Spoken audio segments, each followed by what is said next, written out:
오늘의 말씀은 열왕기하 22장 10절에서 11절 말씀입니다.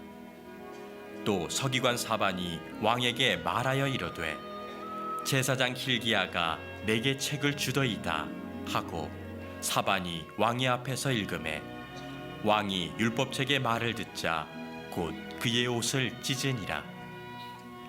아멘. 이제 얼마 뒤면 우리나라 총선을 합니다. 4월 13일이죠. 한 방송사에서 얼마 전에 전국의 성인 남녀 1,000명에게 설문조사를 했습니다.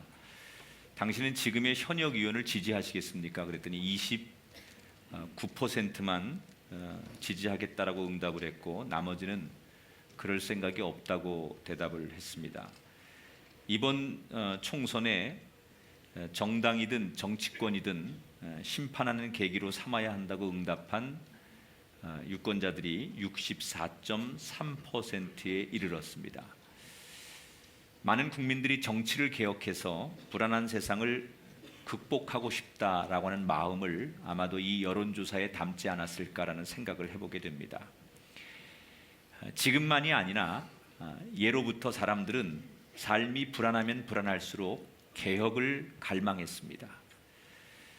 그래서 요즘 인기리에 방영되는 육룡이 나르샤라는 드라마에서처럼 왕을 바꿔서라도 시대의 불안을 극복해 보려는 사람의 개혁의 시도가 끊임없이 있었죠. 역사 속에 때로는 왕정 제도 대신 민주주의를 도입해서 제도를 개혁해 보려고도 했고 유명한 얘기입니다. 이건희 회장이 마누라 빼고 다 바꿔라는 말처럼 철학이나 목표나 가치관을 수없이 바꾸어 보았습니다. 우리가 살아오면서 크고 작은 우리는 끊임없는 개혁을 시도했지만 과연 여러분의 인생은 만족하고 그 개혁에 여러분의 삶을 맡기실 수 있습니까? 아마도 적지 않은 분들이 분명히 달라지려고 노력했고 개혁을 끊임없이 시도했지만 내 삶이, 우리의 삶이 별로 달라진 것이 없다고 대답할 것입니다. 분명한 것은 제도나 개혁이나 철학은 우리를 궁극적으로 행복하게 할 수가 없습니다. 그렇다고 해서 우리가 이런 삶을 그냥 체념한 채 받아들일 수는 없습니다. 어떻게 하면 보다 나은 삶을 위해서 우리 인생을 개혁하고 도전할 것인가? 그것이 끊임없는 인간의 욕구인데 오늘 진정한 개혁은 무엇이고 어떻게 개혁해야 되고 어떤 방향으로 가야 될까를 열왕기하 22장 23장에 나오는 이스라엘의 유다의 요시야 왕을 통하여 우리가 한번 하나님의 말씀을 가지고 대안과 또 개혁의 진정한 의미를 생각해 봤으면 좋겠습니다. 이 요시야 왕은 지난 시간에 제가 므낫셋 왕 얘기를 해드렸죠. 므낫셋 왕이 유다의 여러분 굉장히 중요한 왕이라고 했는데 어떤 의미에서 중요한 왕이라고 했죠? 유다가 하나님으로부터 역사 속에서 사라지는데 공식적인 멸망을 하게 만든 왕이 므낫셋 왕이에요. 지난 시간에 설교한 건데 그렇게 그런 눈으로 쳐다보시면 내가 나쁜 사람 같잖아요. 이 므낫셋이 그래서 죽지요. 그리고 그의 아들 아몬이라는 사람이 왕이 됩니다. 근데 이 사람이 2년밖에 왕을 못하고 죽어요. 신하들에게 살해당합니다. 그래서 그 아몬이라는 사람의 뒤를 이어서 8살 된 요시야라고 하는 어린 아이를 왕으로 세웁니다. 그러니까 8살 때 왕이 됐어요. 그런데 이 요시야 왕이 어떻게 평가를 하느냐 성경에 보면 다윗 이후에 전무후무한 이런 왕이 이전에도 없었고 이후에도 없었을 만큼 훌륭한 왕으로 칭찬을 받습니다. 그 이유는 요시야 왕이 개혁을 하죠. 끊임없이 31년 동안 왕의 역할을 하면서 여러 가지 개혁을 특히 종교 개혁을 통해서 나라를 백성들을 바로잡는 데 역할을 합니다. 그래서 많이 칭찬을 받죠. 궁금하지요? 8살짜리 왕이 무슨 개혁을 할까? 여러분, 성경은 나이가 중요하지 않다는 거예요. 8살이든 70이든 뭐 20대, 30대 젊은이든 나이가 중요한 게 아니라 누구든지 하나님 말씀을 붙들면 그 사람이 쓰임 받는 거지 나이로 쓰임 받는 게 아니에요. 여러분, 나이와 상관없이 하나님 앞에 붙들리시고 말씀 앞에 순종하시면 여러분의 인생이 지금이 전성기가 될 줄 믿습니다. 어리다고 쓰임 받지 못하는 게 아니고 나이 드셨다고 여러분 버림받은 게 아니에요. 어느 때든지 하나님 앞에 붙들리면 나이와 상관없이 그 사람이 주인공이 되고 쓰임 받을 수 있다는 것을 꼭 기억하시길 주 이름으로 축원합니다. 그런데 이 요시야 왕은 참 불행한 왕이에요. 왜냐하면 할아버지와 아버지가 자신에게 물려준 게 나라가 망하고, 이미 기업으로 말하면 부도난 회사, 다 가정으로 말하면 부모가 노름하고 뭐 세상에서 이게 다 향락에 모든 걸 탕진하고 망한 가정을 물려준 그런 사람이 요시야 왕이에요. 할아버지가 나라를 완전히 망하게 만들고 아버지도 우상숭배다 일찍 죽고 꼴이 아니에요. 그런 나라를 맡았어요. 요시야가 왕이 됐을 때 유다의 이스라엘 주변의 그 중동 지역에 급격한 변화가 일어났습니다. 그동안 이 북이스라엘과 남쪽 유다를 중심으로 이 중동 팔레스타인 지역에 가장 강대한 나라가 하나 있었죠. 아수르라고 하는 나라예요. 한 100년 동안 이 아수르라는 나라가 중동 지역의 패권을 장악하고 있었는데 요시야가 왕이 될 때쯤에 자연적으로 아수르라고 하는 나라가 국력이 쇠퇴하기 시작합니다. 대신에 아수르 대신에 바벨론이라고 하는 나라가 또 강력하게 일어나게 됩니다. 그동안 이스라엘은 아수르의 지배를 받아왔어요. 그래서 아수르의 조공도 바치고 아수르 왕이 요구하면 모든 걸 다 들어줄 수밖에 없는 속국처럼 살았어요. 그런데 아수르가 힘이 약해지니까 요시야가 자기 나이 20살이 될 때쯤 아수르로부터 독립을 선언하게 됩니다. 그리고 개혁을 시작해요. 할아버지도 하지 못하고 아버지도 하지 못하고 역대 자기 조상들이 이루어 놓은 많은 우상들, 많은 산당들을 그가 일순간에 다 부수면서 개혁을 시작합니다. 한 6년 동안 나라를 완전히 뒤집어 보려고 유다와 예루살렘을 다니면서 하나님이 기뻐하지 않는 것을 유다 땅에서 다 몰아내기 시작해요. 자, 그런데 어느 날 우상을 부시고 산당을 부시고 하나님이 기뻐하지 않는 걸 이렇게 막 부시는 데만 전념하다 보니 무슨 생각이 드느냐? 우상을 부수는 게 목적도 목적이지만 하나님의 성전이 너무 방치되어 있는 거예요.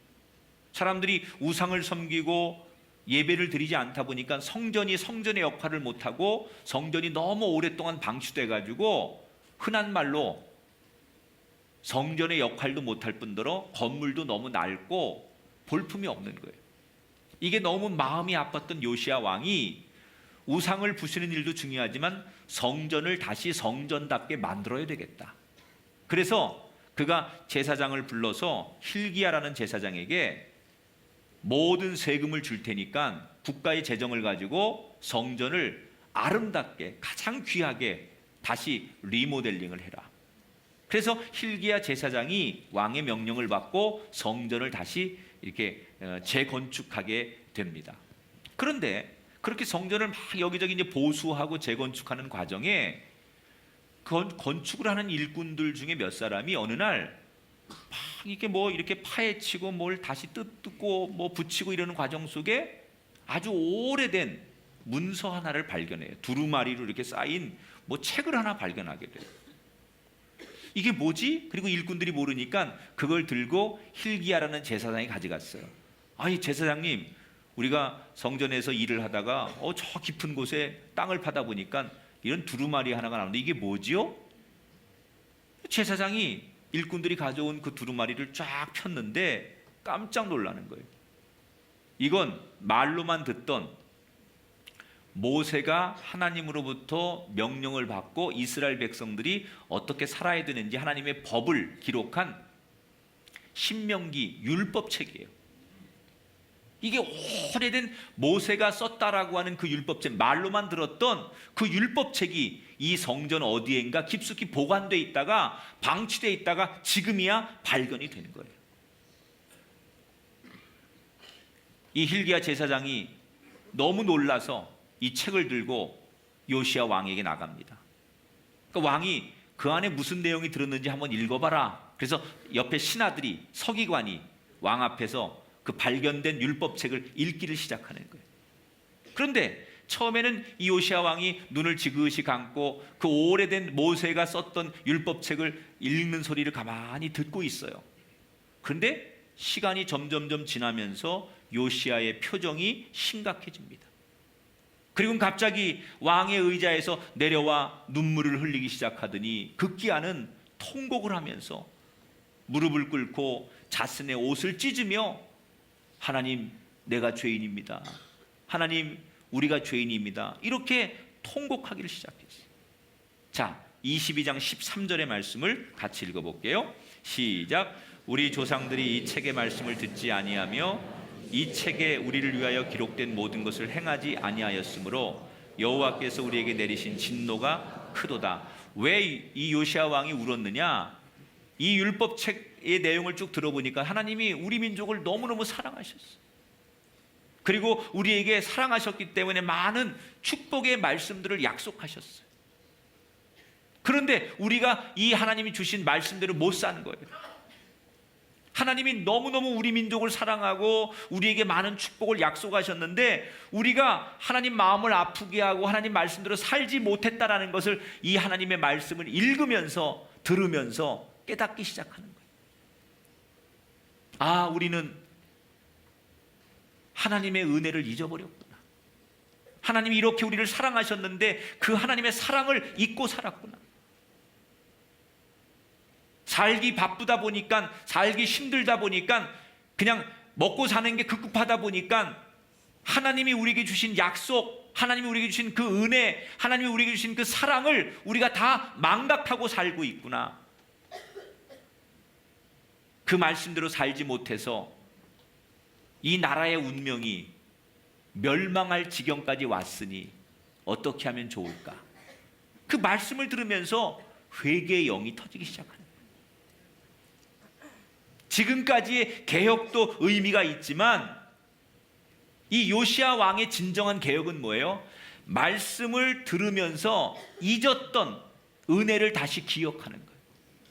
말씀을 들으면서 하나님의 사랑을 다시 기억하는 거예요.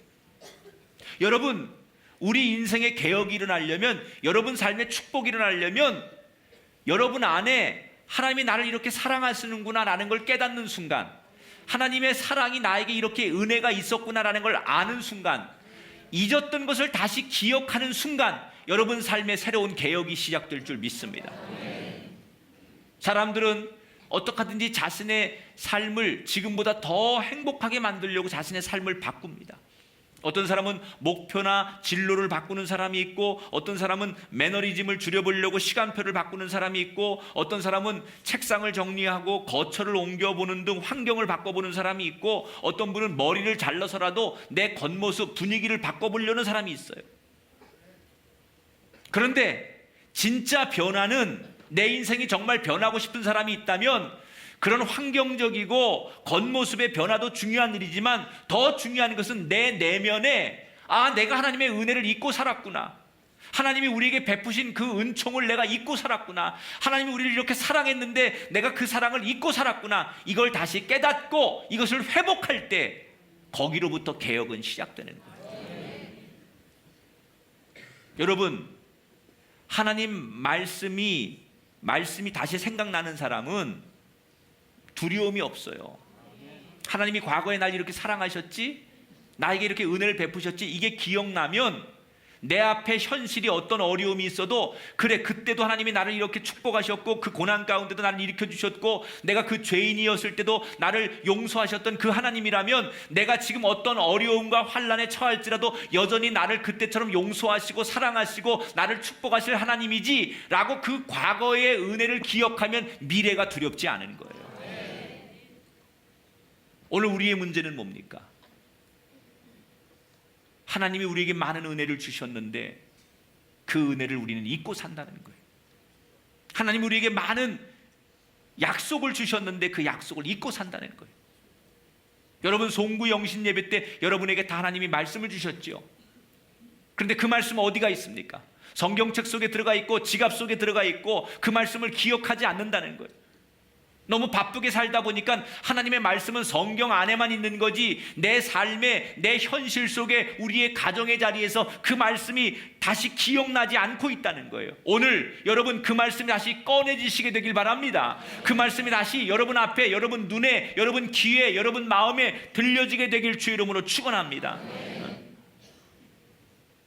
여기 이 자리에 계신 여러분들 정말 내 인생이, 우리 가정이, 우리의 삶이 변하기를 원하시는 분이 있다면 기억하십시오. 하나님 말씀을 기억하셔야 돼요. 하나님의 은혜를 기억하셔야 돼요.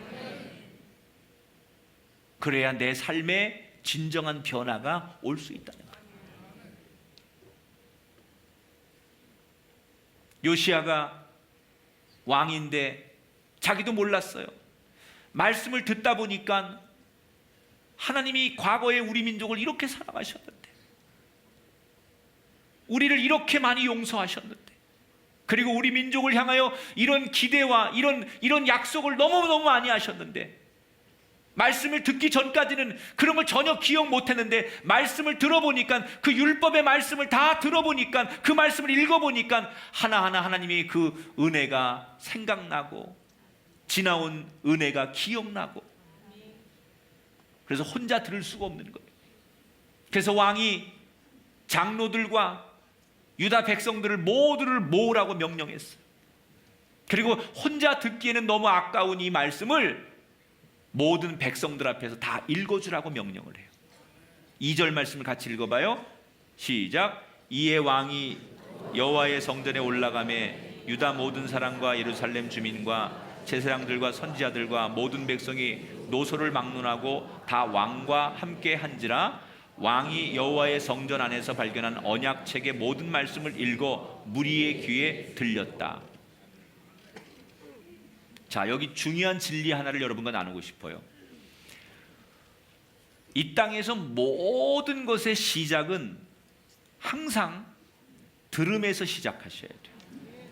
다시 말씀드릴게요. 여러분, 뭔가를 시작하실 때 그게 어떤 시작이든 간에, 가정이 새롭게 시작하든, 여러분 사업을 새롭게 시작하든, 하나님 앞에 영적으로 새롭게 시작하든, 모든 시작의 출발점은 어디서부터 해야 되느냐? 들음에서 해야 돼. 들음에서. 사람이 어디를 가야 되는지도 듣고 가야 제대로 가는 거예요. 그런데 듣는 것이 없으면 사람이 아무리 열심히 가도 바른 길을 갈 수가 없어요. 여러분, 하나님께서 천지를 창조하실 때 천지를 창조하기 전에 세상의 모습을 창세기 1장에 보면 세 단어로 묘사해요. 흑암과 공허와 혼돈이었다. 아무것도 아니라는 거예요. 세상은 아무것도 없었어요. 그런데 하나님의 말씀이 그 아무것도 없는, 가치 없는 세상을 향하여 하늘이 있으라 땅이 있으라 이렇게 말씀하셨을 때, 세상이 그 말씀을 듣는 때, 들으니까 창조가 시작되는 거예요. 할렐루야. 예수님께서 안진뱅이를 향하여, 소경을 향하여 일어나라 라고 명령하셨을 때 그 말씀이 들리는 자는 일어나는 거예요. 할렐루야. 여러분에게 오늘 하나님의 말씀이 들리게 되길 바랍니다. 여러분의 인생에 하나님 말씀이 들리게 되길 바랍니다. 요아스가 하나님 말씀을 들으니까 아하, 내가 죄인인 것도 깨닫고 우리가 어떻게 살아야 되는지도 깨닫게 됐다는 거예요. 여러분, 말씀은 혼돈스럽고 어지러운 세상을 사는 우리들에게 가야 할 길을 분명히 말씀하는 방향등입니다. 혹시 이 자리에 계신 여러분, 나는 지금 길을 잃어버린 분이 있습니까? 도대체 내가 이 나이가 돼가지고 지금 어떻게 살아가야 될지, 어느 길로 가야 될지 길을 잃어버리신 분이 있습니까? 혼란과 낙심에 처한 분이 있습니까? 그렇다면 여러분, 다른 거 다 멈추시고 그저 하나님 내게 말씀하여 주시옵소서. 가던 길을 멈추고 여러분 그 자리에 엎드려서 눈을 감고 하나님 말씀만 들으십시오. 들리면 길이 생깁니다. 들리면 혼란이 떠나갑니다. 들리면 여러분 고난이 떠나갑니다. 들리면 회복이 일어납니다. 들어야 돼요. 하나님 말씀을 들어야만 듣는 데서부터 길이 나고 듣는 데서부터 희망이 생기는 거예요. 어느 나라에 지혜로운 선생님 한 분이 계셨대요. 이 선생님이 늘 제자들에게 이런 가르침을 줬어요. 진리는 길가의 돌처럼 흔한 것이다. 그러니까 제자 하나가 선생님께 이렇게 물어요. 선생님, 아니 진리라는 게 길가에 이리 흔한 돌처럼 많다면 사람들이 왜 진리를 못 듣습니까? 왜 진리를 못 깨닫습니까? 그랬더니 선생님이 그것은 허리를 굽혀 그 돌을 주우려 하지 않기 때문이다. 진리가 세상에 널려 있지만 허리를 굽혀서 그 진리를 주우려고 하는 겸손함이 없기 때문에 진리를 내 것으로 만들 수 없다는 거예요. 여러분, 이 요시야 왕이 지금 말씀 들을 기회가 오자 왕이지만 제일 먼저 하나님 앞에 무릎을 꿇고 허리를 굽혔습니다. 그리고 그 말씀을 따라 살기로 결심을 했습니다. 우리 시대에 설교가 얼마나 많습니까? 말씀이 얼마나 많습니까? 제가 그 새로운 채널 CTS에서 새로운 방송 하나를 다시 진행하는데 아까 광고 나온 것처럼 말씀하는 프로인데 고민을 많이 했어요. 바쁘기도 하지만 방송이라는 게 이게 매스컴이라는 게 좋은 것도 있지만 해가 되는 것도 많아요. 그래서 고민을 많이 하고 기도를 했는데 그래도 말씀을 가르치는 거니까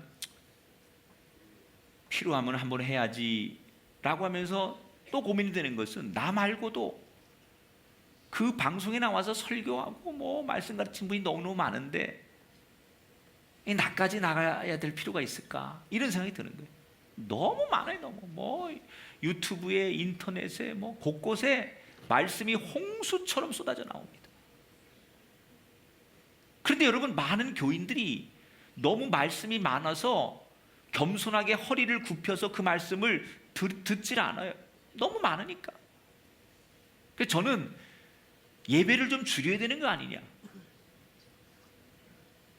말씀을 좀 줄여야 되는 거 아니냐. 너무 많으니까 사람들이 이걸 못 주서요. 많으니까 이게 진리가 아니라고 생각해요. 우리 꿈의 교회 성도들에게 부탁합니다. 여러분, 허리를 굽히십시오.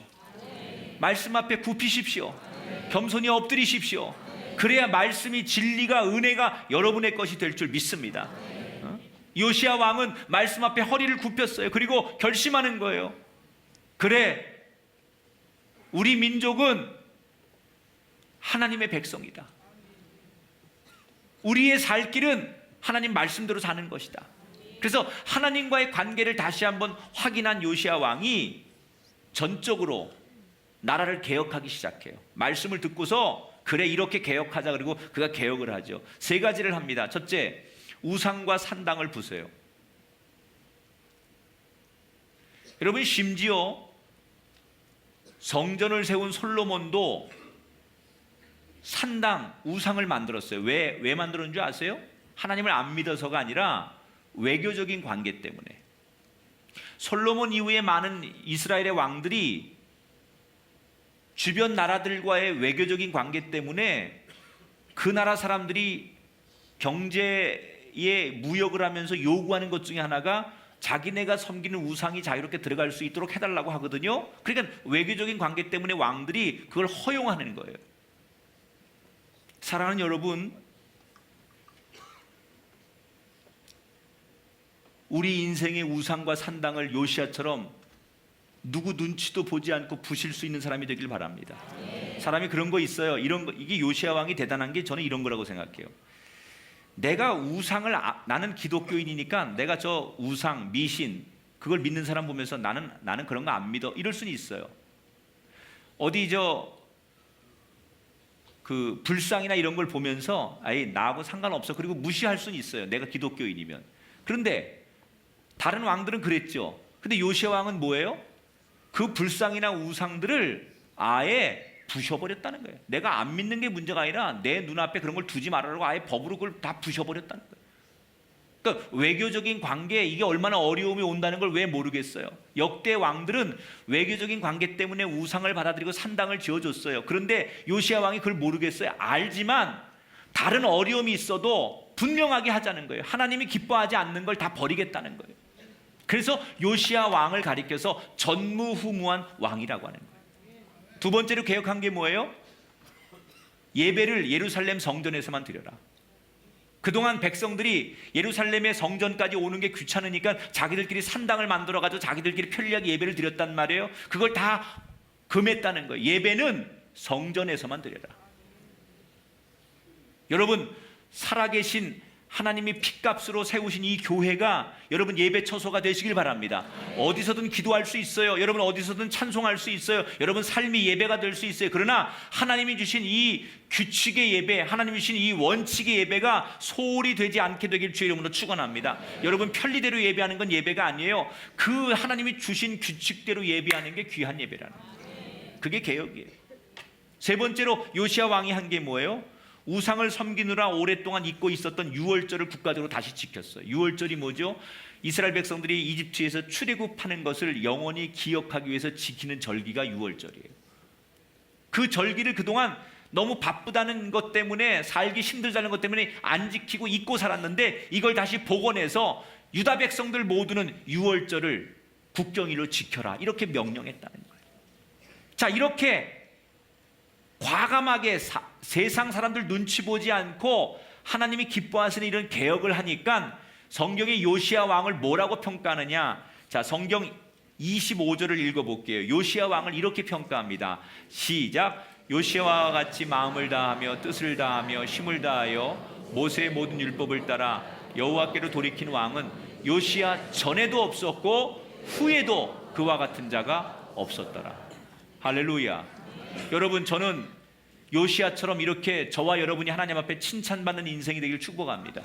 우리가 사람에게 인정받는 것도 중요하지만 그것보다 더 중요한 거, 요시야는 사람에게 인정받는 걸 선택하지 않고 하나님께 칭찬받는 삶을 선택했어요. 오늘 이 자리에 계신 여러분 모두가 그 한 사람이 되시길 주의 이름으로 축원합니다. 자, 이렇게 요시야가 개혁을 하는 동안에 주변의 중동의 지역은 정세가 하루하루 급박하게 돌아갑니다. 아까 말씀드린 대로 아수르가 쇠퇴하기 시작했어요. 근데 이 아수르가 북이스라엘을 멸망시켰고 남유다를 그동안 지배했었잖아요. 그러니까 요시야 왕은 내가 가만히 있어도 아수르가 강대국이었는데 자기들 스스로 이 멸망해가는 역사가 되다 보니까 그 틈을 타서 독립도 하고 유다가 힘이 생겼어요. 그런데 바벨론이라는 새로운 강대국이 나오는 거예요. 아수르가 이렇게 내려가니까 바벨론이라고, 마치 우리 아시아 패권들이 그런 거 아니에요? 일본이 한동안 강했었는데 일본이 조금 뭐 경제 불황 이런 게 오니까 중국이 또 경제대국으로 가고, 뭐 또 이 최근에 이제 중국이 또 침체되고 그러니까 새로운 뭐 인도라든지 뭐 이런 중동 지역 이런 나라들이 또 새로운 그 경제 대국으로 일어나고, 계속 역사라는 게 반복되는 거예요. 하나가 사라지면 또 하나가 나타나고 그런다고요. 아수르라는 나라가 100년 동안 중동을 지배했거든요. 근데 이 아수르가 쇠퇴하기 시작하니까 바벨론이라는 나라가 강하게 일어나는 거예요. 그런데 그 중간에 이집트라는 나라가 있었어요. 이 이집트라는 나라가, 이게 애굽이죠 옛날에. 이 이집트라는 나라가 바벨론이라는 나라가 신흥 강국으로 떠오르니까 그게 싫은 거예요. 그래서 멸망해가는 아수르를 돕기로 했어요. 왜? 바벨론을 견제하려니까 지금 힘이 빠지고 있는 아수르를 도와주면 이 바벨론이 강대국이 되는 걸 막을 수 있다 이렇게 생각한 거죠. 그래서 이집트가 아수르를 돕습니다. 군사를 보내서. 요시야 왕이 가만히 생각해 보니까 다른 나라보다 아수르가 다시 강대국이 되는 것을 유다는 기뻐할 수 없는 거예요. 왜? 아수르에 의해서 북이스라엘이 망하고 남쪽 이스라엘도 지금 그동안 100년 동안 지배를 당했는데 이제 아수르가 망해가는데 이집트가 그 아수르를 도와줘가지고 다시 아수르가 일어나게 되면 우리 이스라엘은 또 아수르의 지배를 당할 거 아니에요. 그래서 요시야 왕이 이집트 왕을 가로막았어요. 아수르를 도와주지 말아라. 그래서 이집트 왕과 요시야 왕이 이 둘 사이가 불편해져서 둘이 할 수 없이 전쟁을 합니다. 그게 무기또 전쟁이에요. 무기또라는 곳에서 이집트의 왕과 이 요시아 왕이 할 수 없이 전쟁을 하는 거예요. 아수르를 도와줘라, 도와줄 거다, 도와주지 말아라. 이 문제 때문에 요시아 왕이 이집트와 전쟁을 하게 됩니다. 자, 여러분, 이 전쟁이 어떻게 되었을까요? 여러분 생각에는 이 전쟁이 어떻게 돼야 정상이라고 생각하십니까? 요시아 왕이 누구예요? 하나님 앞에 기쁨이 되려고 했던 왕. 세상 눈치 안 보고 하나님 앞에 하나님이 기뻐하는 일만 개혁을 하려고 했던 왕. 성경에 뭐라고요? 다윗 이후에 전무후무했던 훌륭한 왕. 그러면 그런 왕이라면 당연히 하나님께서 도와주실 거고, 그러면 전쟁에 당연히 이길 거 아니냐? 우리 생각은 그게 상식이죠. 그런데 그렇지 않아요. 자, 말씀을 한번 볼게요. 22절부터 24절 화면에 나오는 말씀을 봐요. 시작. 무기또 골짜기에 이르러 싸울 때 활 쏘는 자가 요시아 왕을 쏜지라. 그 부하들이 그를 병거에서 내리게 하고 그의 버금 병거에 태워 예루살렘에 이른 후에 그가 죽으니 그의 조상들의 묘실에 장사되니라. 자, 요시아 왕이 전쟁에 나갔는데 이집트 군사에 쏜 화살에 맞아서 결국은 부상에서 회복하지 못하고 죽었다는 거예요. 그때 나이가 39살이에요. 자, 여러분의 상식하고 맞습니까? 아니, 하나님을 위해서 그렇게 충성하고 나라를 개혁해 보려고 바르게 하려고 했고 통일하고 자복하고, 성경에 보니까 전무후무한 가장 훌륭한 왕이라는데 하나님이 가장 기뻐하는 사람이었는데 그가 전쟁터에 나가서 39살에 펴보지도 못하고 죽었습니다. 여러분 어떻게 생각하십니까? 이 요시아 왕이 죽은 다음에 요시아 왕 이후로 4명의 왕이 더 나와요. 그리고 주전 586년에 유다가 역사 속에 사라져요. 망해요, 바벨론에 의해서. 그런데 요시아 왕 이후에 4명의 왕이 통치한 기간이 23년밖에 안 돼요. 이집트의 전쟁에서 지죠. 그리고 요시아 죽죠. 그러니까 이집트가 이 남쪽 유다를 괴롭히기 시작하는 거예요. 그래서 요시아 왕의 아들 가운데 여호아하스를 왕으로 세웁니다. 이집트에서. 네가 왕해라. 그런데 마음에 안 든다고 3달 만에 왕을 갈아쳐요.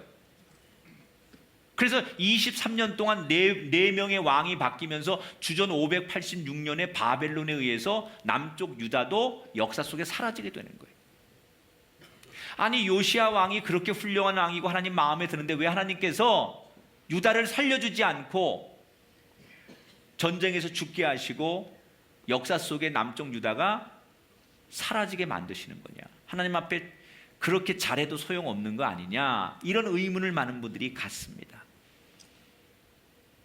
자, 지난 시간 설교에 제가 무슨 설교를 했냐면, 하나님께서 므낫세라는 그 요시아의 할아버지 때 너무 죄를 많이 지으니까 더 이상 너희들에게 희망이 없다라고 해서 유다를 이 역사 속에서 영원히 멸망시킬 것을 하나님께서 사형 선고를 내리셨어요.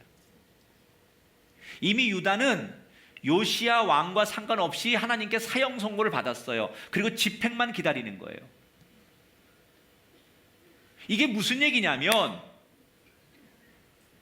죄라는 것을 여러분 너무 가볍게 생각하면 안 돼요. 부모 세대가 내가 사는 인생, 내가 짓는 죄에 대해서 너무 가볍게 생각하면 안 된다는 거예요. 내가 잘못함으로 인해서 내가 하나님 앞에 그런 선언을 듣게 되면 내 자녀들은 나와 상관없이 하나님의 그 마음과 명령 때문에, 내가 지은 죄 때문에 그 죄악으로 인해서 내 후손들이 이유 없이 멸망을 당하는 거예요. 이게 하나님의 법칙이에요.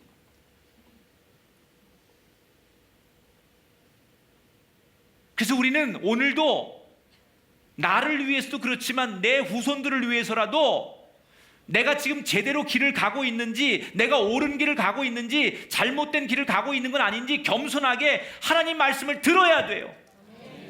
그래서 그 말씀을 듣고 내가 잘못 가고 있다면 내 길을 바꿔야 되고, 내가 지금 옳은 길이 아니라면 옳은 길을 회복해야 되고, 그래야만 여러분이 여러분 자손들에게 축복의 통로가 되실 수 있다는 거예요. 한 사람이 저지른 죄, 그것이 한 사람으로 끝나지 않고 많은 사람을 고통스럽게 해요. 오늘 저는 여러분들이 이 시간 이 말씀 앞에 겸손히 무릎 꿇고 하나님의 말씀을 다시 듣게 되길 축원합니다. 응? 우리가 지금 잘 사는 것도 중요해요.